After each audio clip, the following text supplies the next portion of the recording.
অবশেষে আমার বহু আকাঙ্ক্ষিত প্রোডাক্ট, রেকর্ডের প্রোডাক্ট হাজির হলো। এটা আমার একটা স্বপ্ন ছিল, আমি কিনতে পারিনি। যখন আমি ১ম মেকআপ ক্লাস জয়েন করি তখন আমার টিচারকে টাকা দিতেই আমি হিমশিম খেয়ে যাচ্ছিলাম, যেহেতু সব দিকটা আমাকে সামলাতে হচ্ছিল।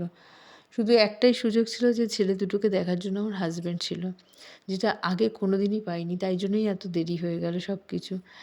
যাই হোক, যখন ভাবলাম যে ওদের যখন দেখার লোকই আছে তখন আমি এই সুযোগটাকে কাজে লাগাই, শিখেই নিই। সবাই যখন বলে তুমি ভালো কাজ করো, তাহলে যদি একটা কোর্সে করে নিই তাহলে তো আরও বেটার হবে না? প্রোডাক্ট নলেজও বাড়বে, অনেক কিছু আমার জ্ঞান বাড়বে। তাই জন্যই ঢুকে পড়লাম। কিন্তু আমার কাছে কিন্তু টাকা ছিল না। আমি ভেবেছিলাম যা হয় হবে। কিন্তু ঢুকে আমার খুবই প্রবলেম হচ্ছিল, প্রোডাক্ট কিনতে পারছিলাম না। সবাই নিয়ে আসতো, আমি দেখতাম। আমার যা ছিল আমি সেটা দিয়েই কাজ করতাম। দূর থেকে দেখতাম সবাইকে সুন্দর, সুন্দর প্রোডাক্ট ইউজ করছে, সুন্দর ফিনিশ আসছে। আমাকে যদিও ম্যাম বলতেন যে আমার প্রোডাক্ট উইদাউট মানে নন প্রফেশনালেও আমার হাতের কাজ ভালো হচ্ছে। আমার খুবই ভালো লাগতো শুনে। বলত, "তোমার কাছে যখন দামি প্রোডাক্ট আসবে তুমি তো খুব ভালো ফিনিশ দেবে।" সেটা শুনে আমার ভীষণই ভালো লাগতো। যাই হোক, তুমি যদি ভালো থাকো না, ভগবান কাউকে না কাউকে তোমার পাঠাবে। হয়তো অনেক কষ্ট দেবে কিন্তু আবার ভালো সময়ও আসবে। আমাকেও এরকম কেউ সাপোর্ট করেছিল যে বলেছিল, "তুমি চিন্তা করো না, তুমি কোর্সটা করো।" তো আমি তার নাম এখন বলব না। তার জন্যই আমি এই প্রোডাক্টগুলো কিনতে পারছি। তবে এখনও সব কিনিনি, আমি আস্তে, আস্তে কিনবো, স্টেপ বাই স্টেপ দেখে, দেখে কিনবো। তো সে না থাকলে আমি কিনতে পারতাম না। আমি এখন তার নাম বলব না। আমি চাই যে সে যেই সম্মানটা আমাকে বা সাপোর্টটা আমাকে দিয়েছে সেটার মর্যাদাটা যেন দিতে পারি।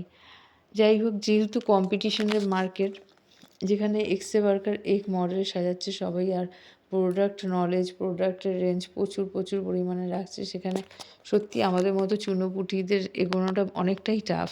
চেষ্টা তো প্রচুর করব।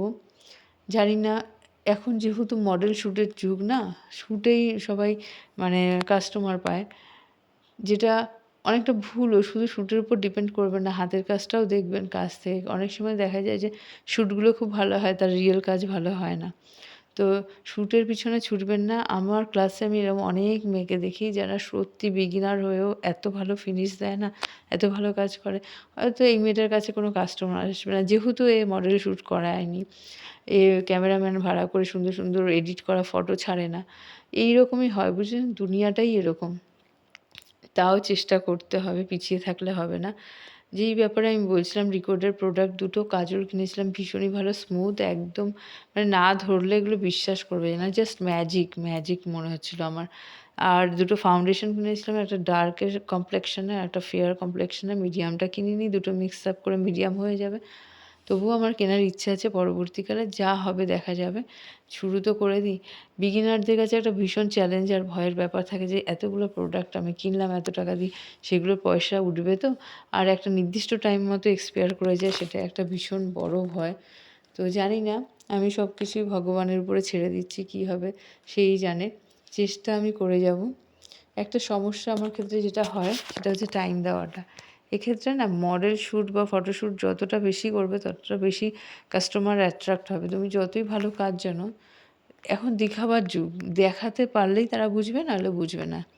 কিন্তু সারাক্ষণ সংসারের কাজ করে, বাচ্চাদের পড়া রেডি করে, পড়া করে, A to Z করে সত্যিই খুব চাপের ব্যাপার হয়ে যায়। ঘরের কাজ তো শেষই হতে চায় না।